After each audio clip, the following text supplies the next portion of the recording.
hulunya ya Pak. Dan ini pastinya berdampak juga terhadap bank syariah dan beliau menjelaskan kondisi Covid ini menyebabkan bank syariah atau terutama bank muamalat ya yang kondisinya mengalami penurunan dari sisi pendapatan operasi utama gitu ya karena dengan adanya banyaknya nasabah-nasabah yang direstrukturisasi dengan tidak mampunya membayar. Hal itu yang menjadi dasar nih mengapa Covid ini bisa berdampak. Tapi di sini juga kan OJK menanggapi dengan baik dengan mengeluarkan stimulus POJK stimulus untuk nasabah-nasabah pembiayaan bisa sampai direstrukturisasi sampai dengan tahun 2022 gitu kan, yang sebelumnya 2021 dan diperpanjang menjadi 2022. Kalau untuk bank muamalat gitu atau yang udah berdiri sejak 91, Pak AKP menjelaskan bahwa krisis ini bukan hal pertama untuk bank muamalat, di mana bank muamalat sudah berhasil melalui masa krisis di tahun 98 dengan diselamatkan oleh IDB pada saat itu ya Pak. Dan sekarang juga bank muamalat mencoba berinovasi lebih jauh dengan disesuaikan dengan kondisi sekarang yang tadi sebagaimana disampaikan oleh Pak Novi Henry dengan teknologi-teknologi dari sisi produknya gitu. Jadi produknya ditunjang teknologi seperti digitalisasi dengan adanya new normal yang dulu biasanya nasabah itu datang ke bank, sekarang itu bank muamalat bisa menyediakan digital, misalkan DPK secara digital, membuka deposito melalui digital gitu, langsung muamalat mobile. Itu mungkin Pak tambahannya. Terima kasih. Oke, terima kasih. Saya pikir udah 2 orang ya ngasih tanggapan terhadap artikel tersebut. Terima kasih. Kita lanjutkan perkuliahan ya. Memang betul ada masalah di perbankan syariah. Ternyata pesannya begini. Sana itu kita ternyata nggak bisa satu perspektif ya. Ada perspektif pemerintah atau regulator, ada perspektif owner, ada perspektif pegawai, perspektif nasabah gitu ya. Yang itu semua ternyata menjadi sebuah pertimbangan ya ketika kita ingin mengambil keputusan atau ingin mengubah satu kondisi begitu ya. Nah ini yang pelajaran buat kita, ternyata sangat tidak mudah gitu ya untuk mengelola perbankan syariah, termasuk mengelola bank yang menjadi pionir bagi perbankan syariah di Indonesia begitu ya. Ini jadi PR besar. Moga-moga ya, kalau saya berharap moga-moga ini Pak AKP ini kayaknya temannya Mbak Popon ya, akrab banget kayaknya ini. Bisa membawa bank syariah, bisa membawa bank muamalat ke arah yang lebih baik ya. Amin Pak. Nah ini kita mulai ke topik manajemen risiko. Ternyata pada setiap jenis usaha boleh dibilang ada pengelolaan risikonya sendiri-sendiri. Minyak dan gas jangan tanya ya, kalau di sana kan sangat erat kaitannya dengan risiko ya. Salah treatment sedikit bisa ada kebakaran atau ada ledakan sehingga mengakibatkan kehilangan risikonya. Kita mau naik pesawat aja ada prosedur tertentu gitu ya. Bahkan waktu saya diskusi dengan PT Angkasa Pura, ternyata pemilihan vendor atau pemilihan mitra untuk usaha restoran dan kafe di bandara itu lebih ketat daripada hal serupa di misalnya stasiun kereta api atau di rest area jalan tol. Karena begitu kemudian misalnya salah satu vendor di bandara itu kebakaran atau meledak, bisa-bisa akan ada puluhan penerbangan yang cancel gitu ya, atau yang tertunda, yang itu cost-nya sangat luar biasa gitu ya, bisa kehilangan sampai jutaan dolar gitu ya. Nah, ternyata sampai begitunya di konstruksi apalagi tuh kita bikin gedung gitu ya, pasti sangat hati-hati gitu dalam pengelolaan resikonya. Di pabrik juga demikian, nggak mungkin pabrik tidak punya standar pengelolaan resiko. Bahkan kalau kita mau berkunjung sebagai visitor saja begitu ya, kita seringkali tidak bisa pakai pakaian yang biasa, harus pakai pakaian khusus untuk bisa meninjau ke dalam sebuah pabrik gitu ya. Bisnis kuliner pun sama gitu ya. Bisnis kuliner pun ada pengolahan risikonya gitu ya. Nah, bahkan untuk manajemen risiko, pemerintah pun sekarang sudah punya standar manajemen risiko gitu ya. Jadi ini memang sebuah subdisiplin ilmu yang menurut saya layak dipelajari dan ternyata dia diterapkan di hampir seluruh jenis kegiatan, baik kegiatan pemerintahan, kegiatan usaha maupun kegiatan lainnya gitu ya. Jadi saya mendorong sekarang untuk kalian familiar dengan istilah manajemen risiko. Bagi kalian yang kerja di bank gitu ya, tolong buka lagi kembali wawasannya bahwa ternyata manajemen risiko tidak hanya milik perbankan, tapi juga milik dari usaha-usaha di luar lembaga keuangan gitu ya. Nah, ini adalah ISO yang terakhir yang berkaitan dengan manajemen risiko. Nah, kalau usaha secara umum di luar industri yang punya standar khusus, maka penerapan manajemen risikonya dilakukan melalui ISO gitu ya. ISO ini yang kemudian dijadikan acuan saat melakukan manajemen risiko, baik penerapan prinsip-prinsipnya, kerangkanya, ataupun prosesnya begitu ya. Ini standar internasional di luar industri yang sudah mengatur secara spesifik. Kalau perbankan gimana? Kalau perbankan punya standar sendiri yang memang tidak diatur di ISO gitu ya. Tapi usaha lain bisa mengambil prinsip dan kerangka dari manajemen risiko sesuai dengan ISO. Nah, untuk manajemen risiko pada lembaga keuangan, ternyata kita bisa memisahkan antara bank dan lembaga keuangan bukan bank. Ini mirip seperti pengaturan di OJK yang mengatur pembagian kerja di dalamnya menjadi bank dan lembaga keuangan bukan bank. Karena memang begitu kita melakukan pengelolaan risiko, maka bank dan bukan bank punya karakteristik yang khas gitu ya. Nah, untuk mengingat kembali untuk apa kita belajar manajemen risiko, maka sebenarnya kita balik lagi, kita diingatkan apa sih tujuan bank begitu ya. Tujuan bank itu ya secara umum adalah mendorong pertumbuhan ekonomi. Berikutnya adalah dia memenuhi kepentingan para stakeholders yang termasuk pemerintah. Dan kemudian memberi layanan dan jasa bagi pegawai, nasabah, dan masyarakat. Itu tujuan umumnya. Tapi tujuan pokoknya adalah memberikan nilai tambah dan meningkatkan kekayaan pemegang saham atau shareholder value. Nah, ini adalah perspektif yang kira-kira Muhammadiyah kemarin secara terbuka sepertinya kontra dengan pendirian bank syariah gitu ya. Karena pasti pendirian bank syariah hasil merger tersebut akan fokus untuk meningkatkan kekayaan para pemegang sahamnya, bukan fokus ke layanan atau pemberdayaan kepada masyarakat, terutama segmen UKM gitu ya. Di sini memang kita mempunyai posisi yang dilematis yang harus dicari titik keseimbangannya gitu ya. Tapi sekali lagi ini tujuannya bank ya. Dan setiap milik ataupun pegawai yang kerja di bank akan berpegangan kepada tujuan umum dan tujuan pokok yang ada di sini.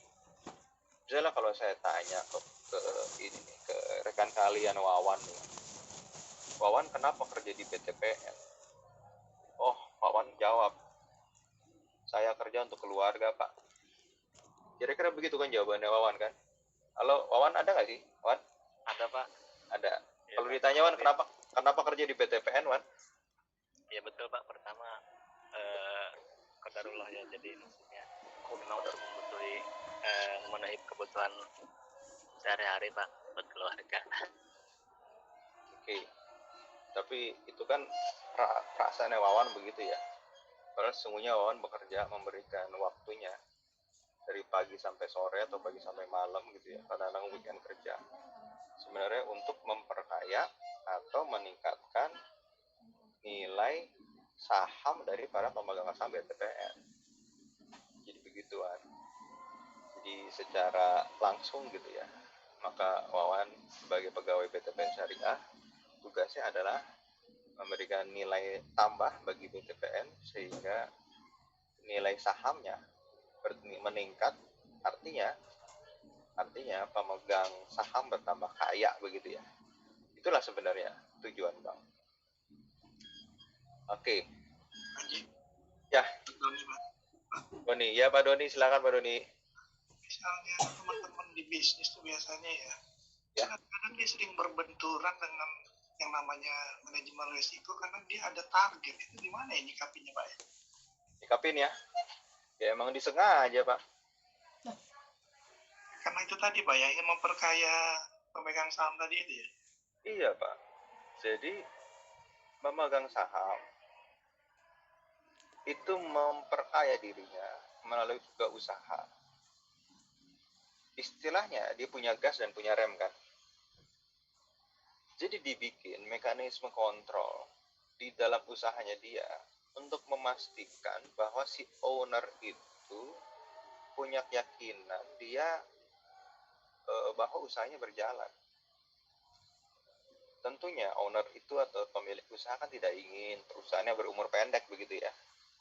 Sehingga akhirnya owner itu menciptakan mekanisme konflik internal yang bentuknya kurang lebih saling mengawasi dan saling jaga satu sama lain. Kan begitu Pak Doni. Jadi supaya pemegang saham bisa duduk-duduk sambil main golf gitu ya. Jadi Pak Doni yang ngawasin, kerjanya Wawan. Kalau Wawan melenceng, Pak Doni yang tegur. Kira-kira begitu Pak Doni. Jadi agak dibenarkan juga kalau teman-teman bisnis agak nabrak. Oh iya benar. Tugasnya emang ngegas. Cuma ketika dia melanggar aturan dan kebetulan kerja di BUMN, dia bisa dipidana korupsi, begitu aja bedanya Pak. Kalau kerja di swasta tergantung dari ownernya ya. Kan begitu Pak. Terima kasih Pak. Jadi sekali lagi, manajemen risiko itu memang diciptakan secara sadar, secara sengaja. Dan yang paling menikmati siapa dari manajemen risiko? Ya owner. Karena usahanya dijalankan dengan baik, ada yang ngegas, ada yang ngerem gitu kan. Ada yang bekerja teknis, ada yang ngasih analisis jangkauan atau resiko eksternal sehingga nggak nyasar gitu ya. Jadi emang sengaja diciptakan. Nah, kadang-kadang gini Pak, kadang-kadang kasihan yang nabrak periode sebelumnya tapi yang kena yang sekarang gitu. Oh iya, bisa jadi begitu Pak. Bisa jadi begitu. Pak Doni, maaf Pak, Ardi Pak. Ya gimana Ardi? Pak, kalau saya menambahkan biasanya kalau yang nabrak-nabrak itu dia menggunakan deviasi Pak. Minta persetujuan pejabat yang lebih berwenang Pak. Nah, contohnya kayak seperti pembukaan rekening giro, sedangkan dia sudah ada SP, peringatan itu tetap pas dia buka rekening lagi dibukain Pak. Terus saya lihat, loh kok udah ada SP, kenapa masih dibuka rekening giro gitu kan, surat peringatan. Ternyata saya pas periksa lagi ada persetujuan direksinya Pak, seperti itu Pak. Oh. Ya baik Pak, makasih Pak. Oke. Nah, pertanyaan begini, kita akhirnya belajar lagi tentang makna dari risiko. Jadi pertanyaan tadi atau komentar tadi bisa dijawab. Kita balik lagi ke hal-hal yang sebetulnya fundamental. Apa sih risiko? Risiko itu potensi kerugian loh, bukan kerugian aktual. Sekali lagi, risiko itu potensi kerugian. Kalau baru potensi kita sebut risiko, kan begitu kan. Kalau sudah benar-benar rugi ya kita sebut loss begitu ya. Nah, jadi risiko adalah potensi kejadian. Nah, manajemen risiko itu disusun agar risiko itu tidak terulang secara subjektif dari orang per orang. Tapi risiko dikelola dengan metode dan prosedur tertentu begitu loh. Kalau kita nggak punya metode dan nggak punya prosedur, maka risiko menjadi sangat subjektif orang per orang. Tapi begitu kita bisa melakukan satu tata cara yang konkret yang kita sebut dengan metodologi, dan kita bisa merumuskan petunjuk teknis yang kita sebut dengan prosedur gitu ya, maka resiko itu menjadi sebuah ilmu, namanya manajemen resiko. Nah, yang aktivitas besarnya ada 4: identifikasi, ukur, pantau, dan kendalikan atau kelola. Jadi sekali lagi, resiko sebenarnya kan potensi kerugian ya, karena kalau sudah benar-benar rugi namanya bukan resiko, namanya loss gitu ya. Nah, supaya resiko itu tidak subjektif orang per orang, dan supaya semua orang bisa mempelajari dan menjalankan secara bersama, maka dibuatlah satu disiplin ilmu namanya manajemen risiko, yang sebenarnya belajar tentang tata cara. Nama bahasa resmi metodologi dan prosedur, cara dan petunjuk teknis gitu kalau bahasa awamnya ya. Jadi manajemen risiko itu metodologi dan prosedur untuk apa? 4 kegiatannya: identifikasi, ukur, pantau, dan kendalikan. Apa sih objeknya? Ya risiko yang timbul dari seluruh kegiatan usaha bank. Jadi secara sederhana begitu ya. Nah, ini diadopsi di POJK tentang manajemen risiko. Jadi sekali lagi, manajemen risiko adalah satu metode dan prosedur ya, yang digunakan untuk mengidentifikasi, mengukur, memantau, dan mengendalikan risiko yang timbul. Oke. Nah, ada definisi lain gitu ya. Ini diambil dari buku tentang risiko dan asuransi. Kondisi di mana ada kemungkinan ya, dia ada kata kunci possibility ya, dari adverse deviation atau deviasi yang buruk gitu ya. Nah, jadi bukan deviasi yang baik, tapi deviasi yang buruk gitu ya. From a desired outcome, dari outcome yang kita inginkan. Jadi alih-alih kita dapat untung 10, malah tekor 100 gitu ya. Nah, pertanyaannya kan begini. Kalau ternyata deviasinya menguntungkan, kita berharap untung 10, tahu-tahu untung 100, itu risiko bukan ya? Ada yang bisa jawab nggak? Pak Haji, ya, kalau dia spekulasi seperti itu tuh dibolehkan ya Pak di syariah ya? Maksudnya yang di bawah bilang gambling gitu, dia nabrak risiko dengan perhitungan yang tadi itu mudah-mudahan bisa dapat 100, tapi dia ada nabrak risiko gitu, ternyata itu masuk dari spekulasi nggak sih Pak? Nah, spekulasi berbeda lagi sama spekulasi dengan gambling tuh beda. Risiko beda lagi Pak. Mari kita dudukan kan begitu. Kita balik lagi, Pak Doni, andaikan Pak Doni berharap keuntungan 10 gitu ya, terus tahu-tahu keuntungannya jadi 100 karena cara jualan yang tidak lazim. Apakah itu bisa disebut risiko, Pak?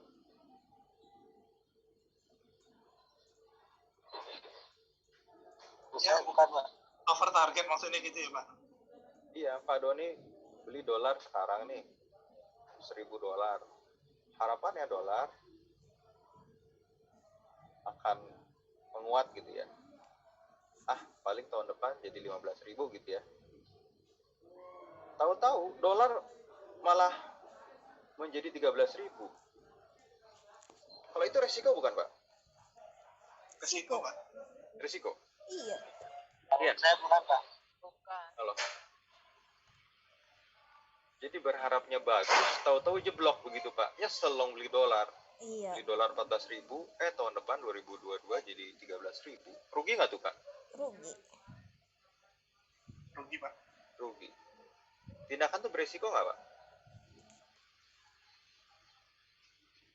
Iya, Pak. Resiko, Pak. Oke, sekarang Pak Doni dibalik. Pak Doni ditawarin. Pak Doni, ini ada $1.000. Beli dong. Pak Doni bilang, enggak, saya nggak mau. Mendingan saya simpan deposito saya dalam rupiah. Saya yakin rupiah menguat daripada saya beli $1.000 nanti tekor. Saya simpan saja deposito saya dalam rupiah. Kata Pak Doni begitu ya. Sekarang kan 14.000 ya. Tahu-tahu keputusan itu di tahun depan dolar jadi 15.000. Keputusan yang Pak Doni ambil tuh sebuah ini nggak, keputusan beresiko nggak di tahun ini?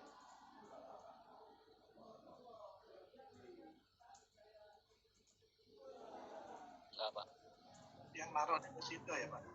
Iya, Pak Doni ada kesempatan untuk beli $1.000, tapi Pak Doni tetap memilih megang rupiah. Tahu-tahu dolar 14.000 jadi 15.000. Rugi nggak Pak Doni? Nggak rugi, Pak. Nggak merugi, Pak. Gambling. Nah, jadi definisi yang dikemukakan oleh Emmett Vaughan ini ternyata dia hanya mengarah kepada deviasi yang buruk atau adverse deviation. Di sini kan timbul perdebatan. Kok hanya adverse deviation ya? Nah, kalau misalkan deviasinya positif, dia sebut risiko bukan? Nah, itu kan pertanyaan kita. Nah, jadi sekali lagi kita diajak memahami hal-hal yang fundamental, yaitu tentang pengertian risiko gitu ya. Nah, kita lanjutkan. Tujuan manajemen risiko apa sih? Ya, satu, informasi risiko kepada regulator, pada OJK, Bank Indonesia, dan pemerintah. Kemudian menghindari kerugian yang bersifat unacceptable. Yang berikutnya, meminimalisir kerugian dari risiko yang bersifat uncontrolled gitu ya, nggak bisa dikendalikan. Berikutnya, mengukur exposure dan pemusatan risiko. Yang kelima adalah untuk mengalokasikan modal. Nanti kita diskusi lebih lanjut sehingga akan lebih terbayang ya. Nah, balik lagi kalau di perbankan, mau nggak mau kita akan belajar tentang istilah yang disebut Basel Accord. Basel Accord itu standar perbankan internasional yang diadopsi oleh regulator di banyak negara untuk melakukan pengawasan perbankan.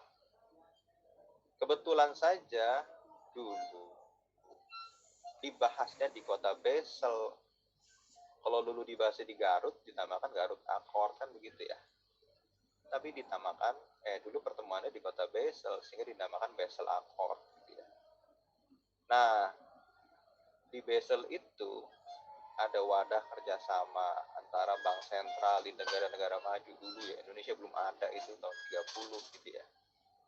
Mereka bikin wadah gitu ya. Bikin wadah. Waktu itu mungkin teknologi belum seperti sekarang, sehingga integrasi ekonomi antar negara ya masih jauh dari apa yang terjadi sekarang. Nah, ada contoh gitu ya. Ketika ada sebuah bank dilikuidasi di Frankfurt, ternyata ada transaksi yang tidak settle karena ada transaksi di New York yang terjadi karena perbedaan zona waktu. Nah, waktu bank itu dilikuidasi, transaksinya belum selesai. Ternyata permasalahan perbankan ini menjadi PR bagi banyak negara, sehingga akhirnya negara-negara dalam G10 itu mendirikan Basel Committee, kan begitu. Basel Committee yaitu adalah bagian dari Bank for International Settlement gitu ya. Bank for International Settlement sekali lagi adalah wadah kerjasama antara bank sentral di negara-negara maju. Mereka sama-sama bikin satu komite gitu ya. Namanya disebut Basel Committee. Nanti produknya jadi Basel Accord gitu ya. Ini perjalanan Basel Accord dari tahun 88 sampai dengan tahun 2019 kemarin. Yang tahun 2019 kemarin diimplementasinya sampai sekarang masih jadi persoalan gitu ya, masih jadi PR di kita. Kita lihat dulu hanya fokus ke risiko kredit. tahun 88, tahun 96 ditambah ada resiko pasar begitu ya. Kemudian tahun 2005 kita dikenalkan ada 3 pilar. Ada 3 pilar, yaitu tentang modal, tentang pengawasan, dan tentang market disiplin berupa sharing informasi. Nomor berikutnya di tahun 2010 sampai 2019 ada Basel 3, yaitu ternyata modal saja tidak cukup, berarti ada modal minimum, modalnya dibagi 2, dan ada ketentuan tentang likuiditas gitu ya. Dipraktekkan nggak sekarang di Indonesia? Dipraktekkan, kesemuanya dipraktekkan, dihitung, dilaporkan, dan diawasi. Jadi perbankan melakukan dan kemudian OJK melakukan pengawasan. Oke, secara spesifik nanti kalian akan bahas ini di mata kuliah manajemen risiko. Nah, ini perbandingannya ya. Kalau tadi pakai tabel gitu ya, sekarang kita lihat pakai gambar. Yang di sebelah kiri Basel 1, yang di sebelah kanan Basel 2 gitu ya.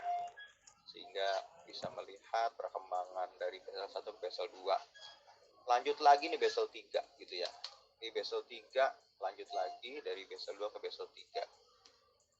Nah, sekali lagi mungkin prakteknya akan sangat teknis, nanti akan dipelajari di mata kuliah manajemen risiko.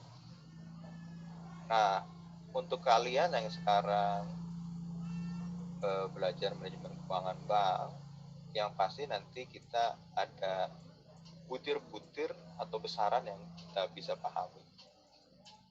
Kalau ditanya Basel 3 apa sih gitu kan, sekarang sudah Basel 3 gitu ya, ternyata dirangkum di 3 hal itu. Likuiditasnya ternyata lebih baik, adanya counter cyclical buffer, dan adanya systematically important financial institution. Likuiditas yang lebih tinggi itu maknanya adalah alat liquid yang dipegang oleh bank yang harus lebih tinggi daripada periode sebelumnya. Nanti ada berbagai alat. Kalau counter cyclical buffer itu adalah terjemahan dari siklus ekonomi yang kadang membaik, kadang memburuk. Seperti sekarang nih, waktu masa jaya-jayanya harga komoditas sampai dengan tahun 2015, maka pertumbuhan ekonomi Indonesia sangat baik.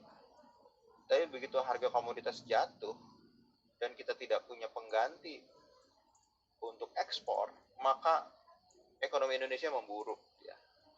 Jadi bisa dijelaskan bahwa pertumbuhan rata-rata di zaman Presiden SBY lebih tinggi daripada pertumbuhan ekonomi rata-rata pada zaman Presiden Jokowi, karena andalan ekspor Indonesia yaitu komoditi.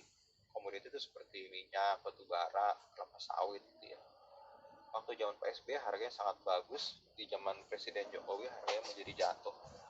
Nah, itu kan disebut dengan ekonomi yang memburuk ya, pertumbuhan ekonomi yang buruk.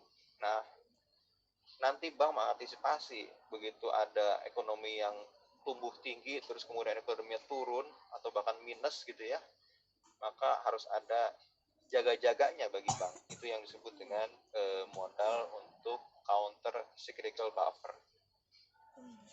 Nah, yang terakhir systematically important financial institution itu kira-kira gini. Itu perusahaan atau bank saking gedenya nggak boleh bangkrut deh. Kalau sampai bangkrut, maka semua orang susah gitu ya. Perbandingannya begini kalau sekarang. Kalau ada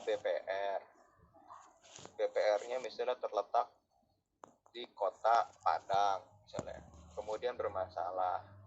Kalau sampai harus dia tutup, misalkan sampai harus tutup ya, maka kira-kira yang repot cuman nasabah-nasabah di kota Padang. Itu pun mungkin nggak banyak, kan begitu, karena skalanya BPR. Tapi kalau BRI bangkrut, semua orang susah, kan begitu. Karena itu, dia disebut dengan institusi keuangan yang penting, gitu ya, karena bisa membuat risiko sistemik. Kalau BRI bangkrut, hampir pasti banyak perusahaan bangkrut, hampir pasti jutaan orang kehilangan tabungan, hampir pasti kegiatan ekonomi dari banyak pihak menjadi terganggu. Nah, itulah yang disebut dengan systematically important financial institution. Lembaga keuangan yang penting secara sistematik gitu ya. Kalau dia bangkrut, itu bisa-bisa nyeret negara ini bangkrut gitu. Nah, itulah yang dikenalkan oleh Basel III Accord. Nah, ditunda pula gitu kan karena adanya pandemik gitu ya, hingga 1 Januari 2023 gitu ya. Nah, ini ada perhitungan teknisnya tentang penundaan bagi implementasi Basel. Buat mahasiswa yang ingin bikin riset untuk tesisnya di bidang perbankan, apapun topik tesisnya, jangan lupa untuk mengkaitkan dengan penerapan manajemen risiko yang terkini gitu ya.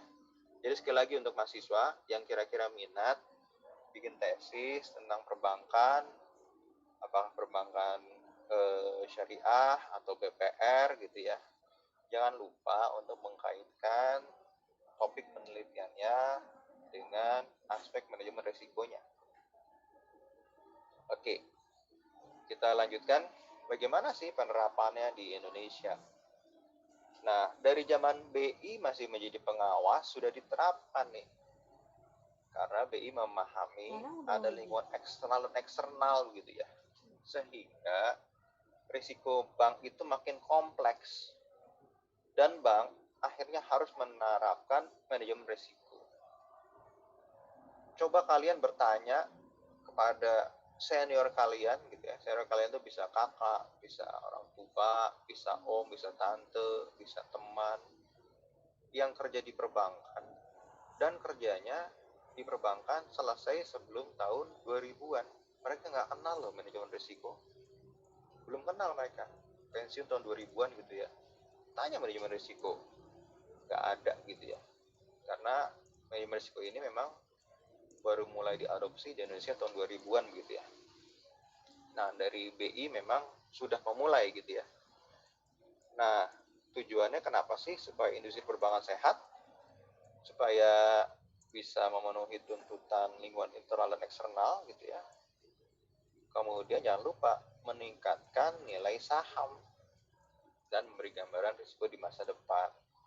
Dan juga mempermudah regulator dalam penilaian terhadap kemungkinan rugi gitu ya. Jadi memudahkan regulator. Ini sejak zaman Bank Indonesia masih jadi pengawas sebelum OJK ada, ini sudah diterapkan gitu ya. Nah, kemudian OJK dalam aturan terakhirnya membagi jenis risiko bank syariah di Indonesia. Ada 10 jenis risiko. Yang 8 adalah jenis risiko yang ada di bank konvensional dan di bank syariah. Risiko yang nomor 9 dan nomor 10 adalah risiko yang spesifik terjadi di bank syariah. Gitu ya. Ini juga topik yang menarik. Kalau kita googling, cukup banyak riset tentang dua risiko yang dibawa, risiko imbal hasil dan risiko investasi. Ini adalah risiko-risiko yang spesifik ada di bank syariah gitu.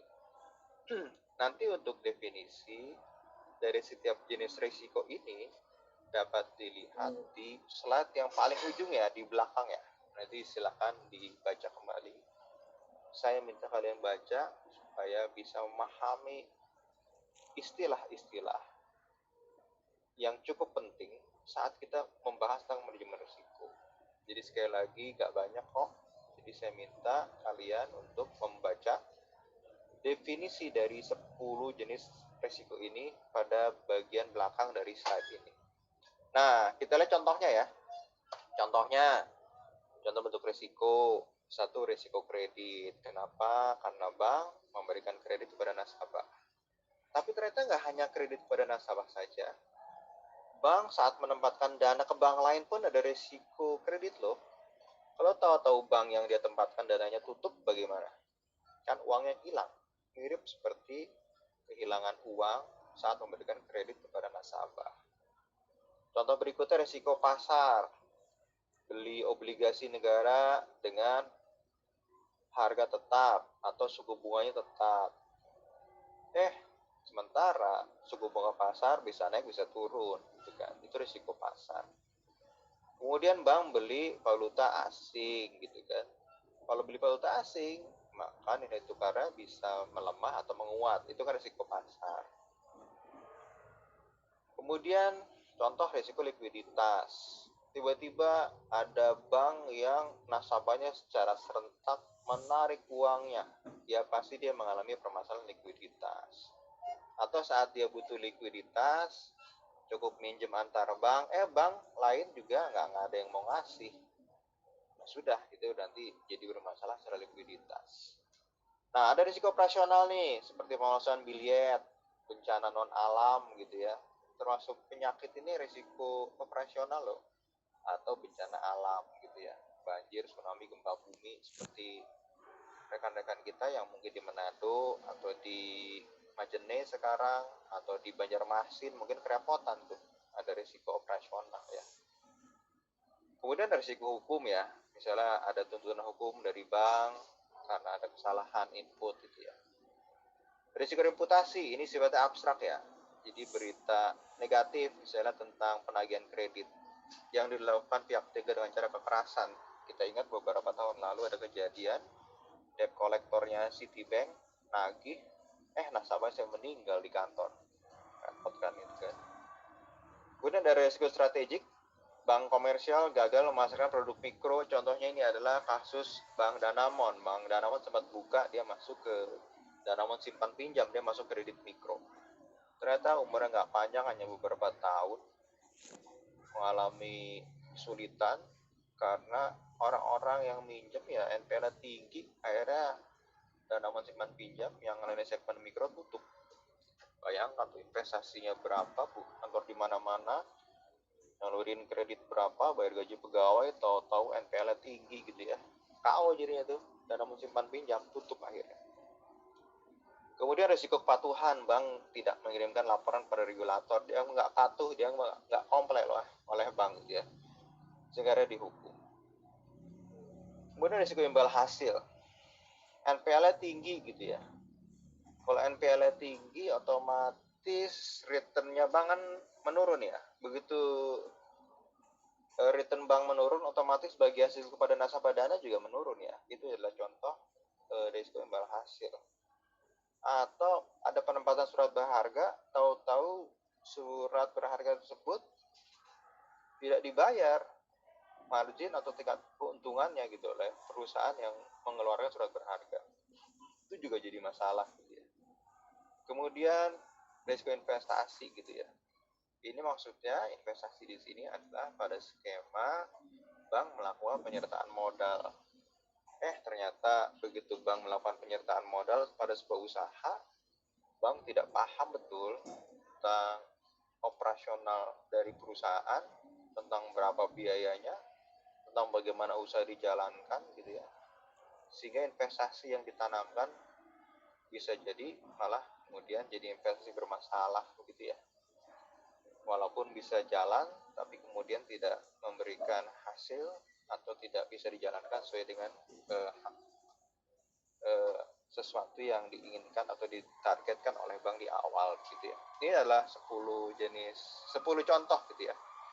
Sekali lagi saya minta untuk bisa melihat definisinya di slide belakang. Oke. Nah, sekarang sudah jam 6, kita break dulu ya. Pak Nanti Haji, kita, gimana? Basel 3 itu tidak serta-merta harus dijalankan Pak ya? Maksudnya OJK bisa nunda gitu ya? Iya, dan apa yang dilakukan OJK itu bukan hanya dilakukan OJK, tapi dilakukan juga oleh bank sentral di negara lain.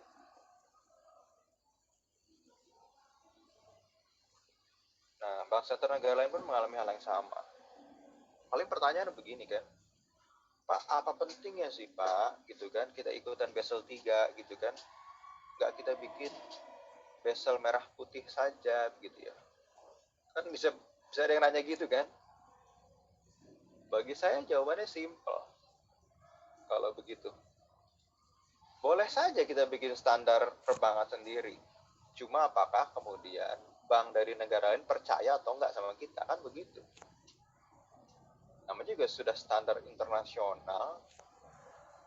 Misalkan Pak Fedi misalnya diminta untuk berhubungan dengan bank di Afrika. Banknya ngebandel, nggak mau ngikutin standar Basel. Saya jamin Pak Fedi selaku misalnya banker di Indonesia nggak akan mau tuh urusan dengan bank tersebut di Afrika, takutlah. Tapi kalau bank tersebut juga menerapkan standar Basel secara rasional, artinya bank tersebut prudent dan punya standar tertentu yang kita mau untuk bertransaksi. Jadi sekali lagi begitu. Jadi OJK menunda ya karena kesepakatan antar bank sentral di berbagai negara. OJK tidak sendirian ya. Tapi yang lebih penting adalah kenapa kita mau menerapkan Basel? Ya udah standar internasional begitu. Dan kita kan negara yang terbuka perekonomiannya, artinya kita melakukan transaksi dengan pihak luar negeri.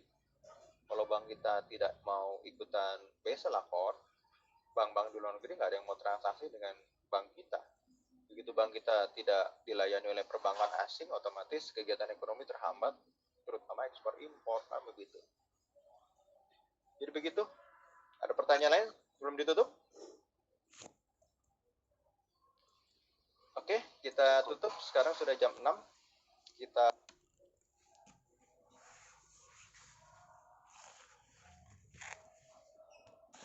Di mute, Pak. Oke, mohon maaf tadi di mute ya. Nanti kita lanjutkan jam 16.45 ya. Saya mau makan malam dan mau sholat maghrib dulu. Baik Pak, terima kasih.